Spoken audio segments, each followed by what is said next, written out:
Congratulations वहिनी, बाळ झाल्याबद्दल. पण मी ऐकलंय डिलिव्हरी फार क्रिटिकल होती. आता ठीक आहे ना सगळं? अगं होता थोडा प्रॉब्लेम, पण स्त्रियांच्या आरोग्याची संपूर्ण काळजी घेणारं मातृसेवा होतं ना साथीला. सगळं सुरळीत झालं. किशोर वयापासून ते रजोनिवृत्तीपर्यंत स्त्रीच्या आरोग्याची संपूर्ण काळजी घेणारं अहमदनगर मधील पहिलं स्त्री रुग्णालय Matruseva women's hospital obstetric ICU. किशोरवयीन आणि विवाहपूर्व समुपदेशन, गरोदर माता तपासणी आणि प्रसूती, पहिल्या सिझेरियन नंतर नॉर्मल डिलिव्हरीची सोय. मातृसेवा विमेन्स हॉस्पिटल, सक्कर चौक, नवीन टिळक रोड, अहमदनगर. फोन 9850200017. पाथर्डी पालिका हद्दीतील माणिक दौंडी चौक ते नाईक चौक या दरम्यान पालिकेनं रस्त्याची खोदाई करत पाईपलाईनचे बेकायदा काम केले आहे.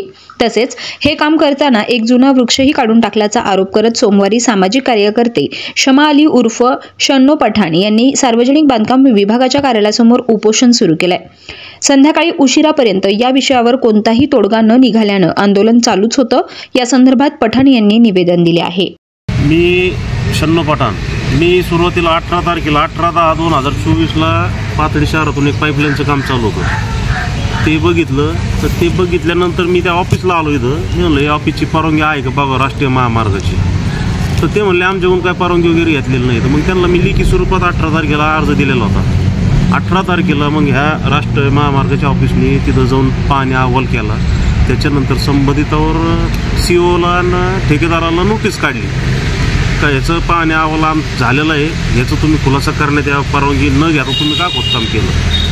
तर मी थोडे दिवस थांबलो. मग मला वाटलं ते काही कारवाई करते. त्याच्यानंतर त्यांनी काही महिनाभर कारवाई केली नाही.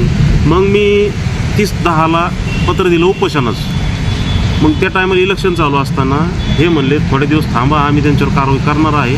इलेक्शनमध्ये तुम्हाला आचारसंहिता चालू आहे, त्याच्यात तुम्हाला उपोषण करता येणार नाही. तर म्हणलं ठीक आहे. मग त्याच्यानंतर परत मी माघार घेतली. मग परत त्यांनी काही महिनाभर परत कारवाई केली नाही. म्हणून मी परत 26 तारखेला उपोषणाचं पत्र केलं. उपोषणाचं पत्र दिलं. मग आता मी 9 तारखेला उपोषणाला बसलो आहे. कारण की त्याच्यात काय झालेलं आहे, विना परवानगी जलवाहिनीचं पाईपलाईनचं काम त्याने केलेलं आहे. बिगर परवानगी घेता राष्ट्रीय महामार्गाचं रोड उकारला आहे 8 मीटरमध्ये. हे कोणत्याच कायद्यात बसत नाही. सगळ्यात मोठा विषय 100 वर्षापूर्वीचं एक वडाचं झाड होतं. ते वडाचं झाड यांनी विदाऊट परवानगी घेता तोडून टाकलं. शासनाची परवानगी नाही घेतली. ते नियमात बसत नाही. ते सगळ्या गोष्टी आम्ही राष्ट्रीय महामार्गाच्या समोर आणून दिलेल्या आहे.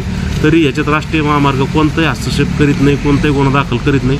त्यासाठी आम्ही आता उपोषणाला बसलेलो आहे. याच्यात आमचं काही म्हणणं नाही का राष्ट्रीय महामार्गाने त्यांच्यावर कायदेशीर कारवाई केली पाहिजे. पोलीस स्टेशनचा फौजदारी गुन्हा दाखल केला पाहिजे त्यांच्यावर. प्रतिनिधी अक्षय वायकर, पाथर्डी.